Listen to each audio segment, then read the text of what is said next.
8वीं कक्षा के विद्यार्थियों का ई-लर्निंग प्रोग्राम में पुनः एक बार स्वागत है। बच्चों, सामान्य विज्ञान के प्रथम चैप्टर सजीव सृष्टि एवं सूक्ष्म जीवों का वर्गीकरण, इस विषय को हम लोग पढ़ रहे थे, जिसमें हमने बताया था कि जैव विविधता क्या है और सजीवों के वर्गीकरण की आवश्यकता क्यों पड़ती है। इसमें हमने यह देखा कि सजीवों के वर्गीकरण की व्हिटाकर पद्धति, अमेरिकन साइंटिस्ट रॉबर्ट व्हिटाकर ने सजीवों के वर्गीकरण की जो 5 पद्धतियां बताई थी, उसको हमने पिछले पाठ में पढ़ा। वो 5 पद्धतियां कौन सी थी, किस आधार पर उसका वर्गीकरण किया था उन्होंने? नंबर 1, कोशिका की जटिलता। नंबर 2, सजीवों के प्रकार या उसकी जटिलता। नंबर 3, पोषण का प्रकार। नंबर 4, उनकी जीवन शैली। और नंबर 5, वंशावली संबंध। तो बच्चों, अब हम इस घटक में व्हिटाकर द्वारा बताई गई पंच जगत वर्गीकरण पद्धतियां क्या है, इसका विस्तृत रूप से अध्ययन करेंगे।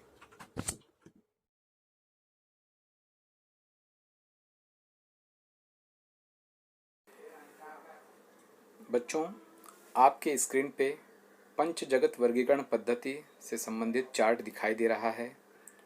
आप उसमें देखेंगे कि सजीव को 2 भागों में विभाजित किया गया है, आदि केंद्र की और दृश्य केंद्र की।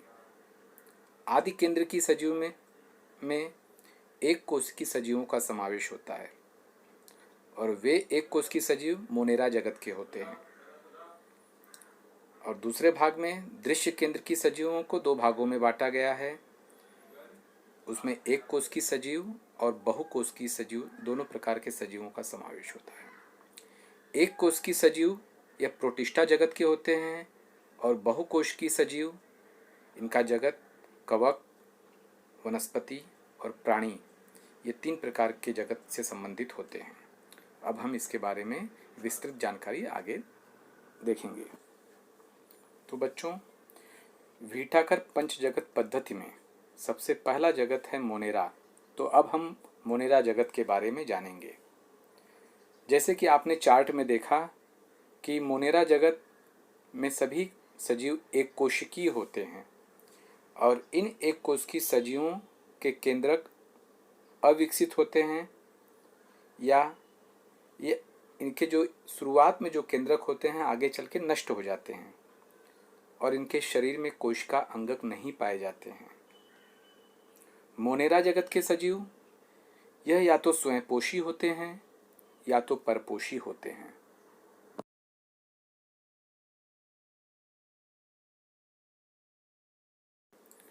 बच्चों, इस समय आपको स्क्रीन पर मोनेरा जगत के विविध सजीव दिखाई दे रहे हैं। बच्चों, ये सभी सजीव बैक्टीरिया कहलाते हैं। हिंदी में इसे जीवाणु कहते हैं। हम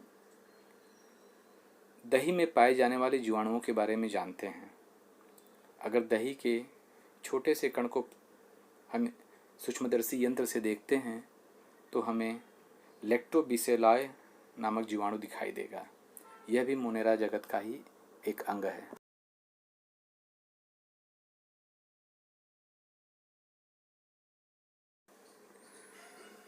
बच्चों, अब हम दूसरे जगत के बारे में पढ़ेंगे, जिसका नाम है प्रोटिस्टा जगत।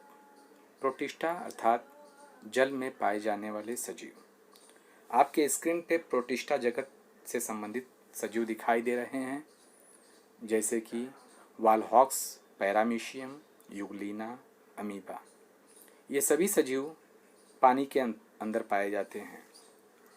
प्रोटिस्टा जगत के सजीव एक कोशिकीय होते हैं और कोशिका में आवरण युक्त केंद्रक पाया जाता है। बच्चों, इनका केंद्रक विकसित होता है। प्रचलन हेतु इनके शरीर में कुटपाद या बाल जैसे रोमक या कशाभिकाएं होती हैं। बच्चों, इनके शरीर में हरित लवक पाया जाता है, इसीलिए ये अपना भोजन स्वयं तैयार करती हैं। इनके शरीर में ही इनका भोजन तैयार होता है, इसीलिए इन्हें स्वयंपोषी कहते हैं। इस प्रकार के सजीव में परपोषी सजीव भी पाए जाते हैं। जिनके शरीर में हरित लवक नहीं पाया जाता है, ये अपने भोजन के लिए दूसरों पर निर्भर होते हैं, जैसे कि अमीबा, पैरामीशियम, प्लाज्मोडियम। ये सूक्ष्मजीव अपने भोजन के लिए दूसरों पर निर्भर होते हैं।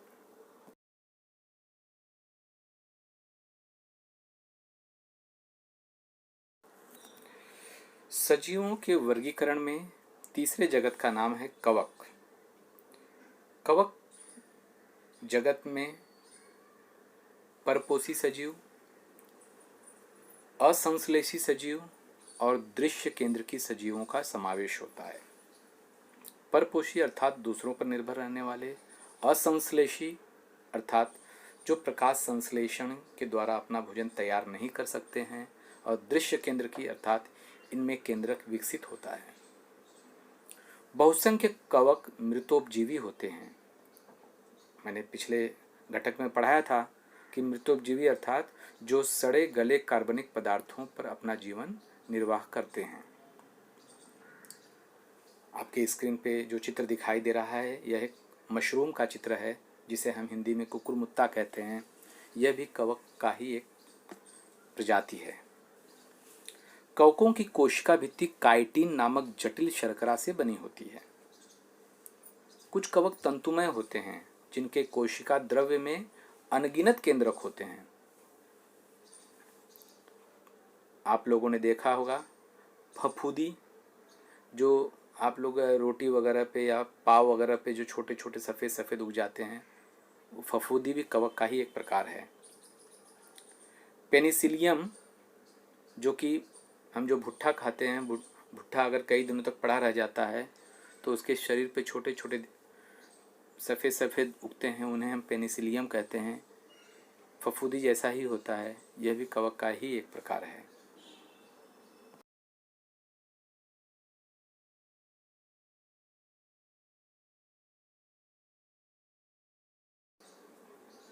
बच्चों, चौथे जगत का नाम है वनस्पति जगत।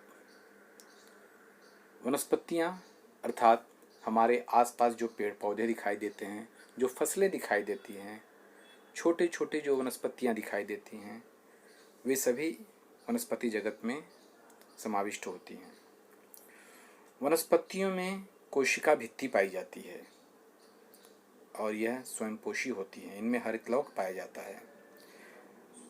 ये वनस्पतियाँ अपना भोजन, पिछले पाठ में मैंने पढ़ाया था, वनस्पतियाँ अपना भोजन प्रकाश संश्लेषण के द्वारा पत्तियों में तैयार करती हैं और उसके द्वारा पेड़ों को भोजन प्राप्त होता है।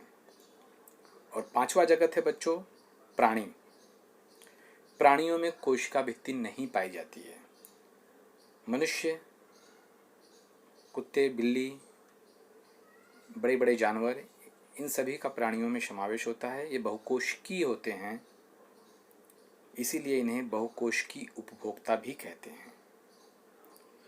इनके शरीर में चलने के लिए अंगक पाए जाते हैं, विशेष स्वतंत्र रूप से अंगक पाए जाते हैं, और उनकी सहायता से वह एक स्थान से दूसरे स्थान पर जाते हैं।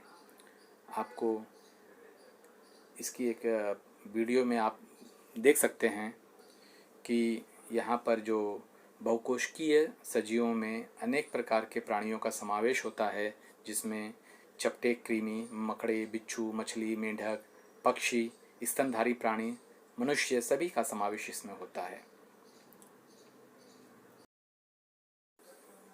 आज के लिए इतना ही। आगे अगले वीडियो में हम पढ़ेंगे। धन्यवाद।